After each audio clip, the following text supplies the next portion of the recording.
Hi friends, ఎలా ఉన్నారు? Recent గా పార్లమెంట్ లో సెంట్రల్ గవర్నమెంట్ ఒక కొత్త బిల్లు ప్రవేశపెట్టడం జరిగింది. అయితే దీనిపైన ఆపోజిషన్ పార్టీస్ తీవ్రంగా వ్యతిరేకించడం జరుగుతుంది. దాంతో పాటు ఈ బిల్ అనేది ఫెడరల్ సిస్టమ్ కి విరుద్ధం అని చెప్పడం జరుగుతుంది. ఇవే కాకుండా పార్లమెంట్ లో అమిత్ షా ముందే ఆ బిల్లుకి సంబంధించిన పేపర్స్ ని చించివేయడం కూడా జరిగింది. అసలు ఎందుకని అపోజిషన్ పార్టీస్ ఇంతలా బిల్ ని వ్యతిరేకిస్తున్నారు? ఈ బిల్లు రావడం వల్ల ఎలాంటి నష్టాలు జరుగుతాయి? అపోజిషన్ పార్టీస్ చెప్పేదాని ప్రకారం ఎందుకని సెంట్రల్ గవర్నమెంట్ ఈ బిల్లుని ఎలాగైనా తేవాలని చూస్తుంది? ఈ విషయాలని మనం తెలుసుకునే ప్రయత్నం చేద్దాం. అయితే ఒక ఉదాహరణ ఇస్తాను మీకు.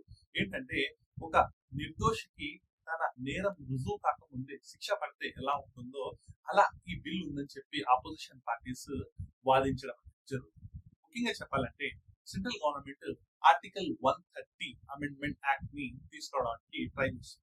అయితే ఈ ఆర్టికల్ 130 అమెండ్మెంట్ యాక్ట్ ఏంటంటే, ఉదాహరణకు ఇది ఎవరెవరి పైన వర్తిస్తుంది అంటే, ప్రధాని మంత్రి పైన, చీఫ్ మినిస్టర్ పైన, క్యాబినెట్ మినిస్టర్స్ పైన, స్టేట్ లోని మినిస్టర్స్ పైన, ఎంపీస్ పైన, ఎమ్మెల్యేస్ పైన ఈ బిల్ అనేది వర్తిస్తుంది.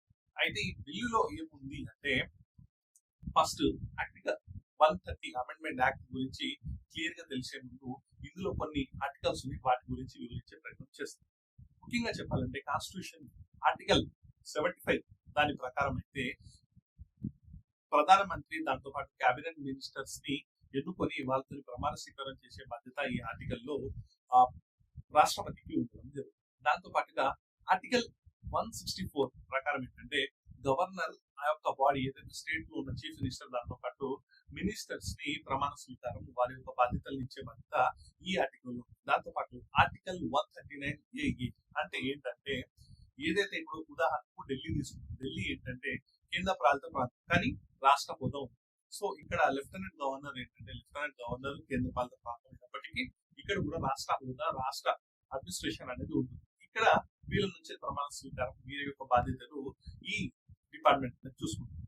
అయితే ఈ మినిస్టర్స్, ఈ MLAs, chief minister, prime minister ఏదైనా తప్పు చేసి ఈ తప్పు రుజువై తను తీవ్ర నేరాలు కనుక చేసినట్లయితే, వాళ్ళ నేరాలు రుజువైనట్లయితే అప్పుడు వారి యొక్క పదవి నుంచి వాళ్ళను తీసేయడం జరుగుతుంది. అయితే ఈ ఆర్టికల్ 130 ఏంటంటే, ఉదాహరణకు చెప్పాలంటే, last year elections, Delhi elections కి ముందు అరవింద్ కేజ్రీవాల్ ఒక వ్యాఖ్య చేయడం జరిగింది. ఏమన్నారంటే, అరవింద్ కేజ్రీవాల్ పై లిక్కర్ స్కామ్ కింద దాదాపు 5 నెలలు తను జైల్లో ఉండడం జరిగింది. అయితే అది ఇంకా ప్రూవెన్ కాదు, ప్రూవెన్ జరగలేదు. అయితే ఈ 5 నెలలు తను ఉన్నందు వలన ఏమవుతుందంటే, కొత్త బిల్ రావడం వలన తను ఒక్క నెల జైల్లో ఉంటే, ఒక్క నెల కస్టడీలో ఉంటే తను ఎలాంటి రిజిగ్నేషన్